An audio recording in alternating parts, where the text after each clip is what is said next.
তুমি চলে যাবার পর কত কি যে হয়ে গেল। প্রভাকর দা মারা গেছে 2 বছর হয়। মনে আছে আমার রুমমেট ছিল যে, একদিন এক দুপুরে লোকটা তার পছন্দের কই মাছ দিয়ে ভাত খেলো, লেবু কচলিয়ে ডালে চুমুক দিল। কি এক কাটা বিঁধে গলায় ব্যথার যন্ত্রণায় সারা রাত কাতরাতে কাতরাতে ভোর রাতে লোকটা কেমন নিস্তব্ধ হয়ে গেল। ডাক্তার এসে বলল মারা গেছে। একটা চাকরি পেয়েছিলাম, ভালো মাইনে পেতাম। একদিন সকালে অফিস পৌঁছে দেখি চাকরিটা চলে গেছে। নানান কারণ দেখালো। অবশ্য আমি ওসব প্রমাণ করতে যাইনি। শুদ্ধ হয়েও নিজেকে শুদ্ধ প্রমাণ করতে ভালো লাগে না। শেষমেশ চাকরিটা ছেড়ে দিয়ে চলে গেছি। দুবেলা ভাত হলেই তো আমার চলে যায়। একা মানুষ, ঘর নেই, সংসার নেই, মাথার উপর একটা ছাদ আর প্লেটে কটা ভাত হলেই যে জীবন কাটে, সে জীবন নিয়ে আমি দুশ্চিন্তা করি না।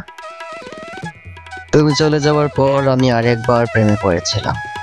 আফসার উদ্দিন লেনের 206 নম্বর বাড়ির চিলেকোঠায় থাকতাম। বাড়িটা সুন্দর, ছাদের অর্ধেকটা থাকার জায়গা আর বাকি অর্ধেকটা নানান রকম ফুলের গাছ লাগানো। ছুটির দিনগুলোতে বিকেলের ছাদে গিয়ে বসি।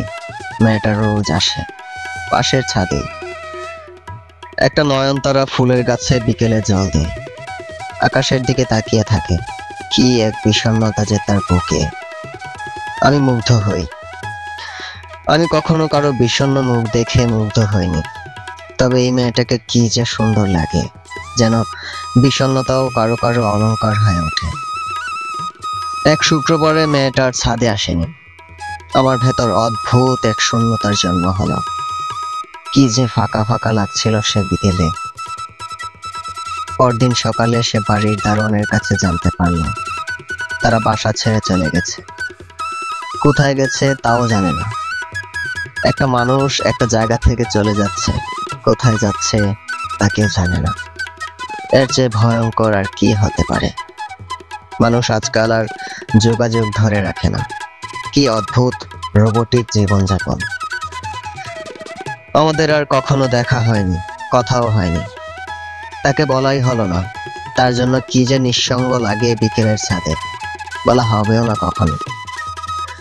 তুমি চলে যাওয়ার পর কত কি যে হয়ে গেল। কত পাখি ফিরে গেল নিরে, কত লোক ছেড়ে গেল ঘর, কত ব্যথা যন্ত্রণা দুঃখ কষ্ট যে হারিয়েছে সময়ের টানে। এত কিছু চলে যায়, তোমাকে সেসব গল্প শোনানোর আগ্রহটা যায় না। কেবল মনে হয় দিন শেষে একটু জীবনের গল্প শোনাতে শোনাতে বলি আমার ভালো লাগছে না কিছু, মন ভালো করে দিয়ে যাও ফিরে এসে।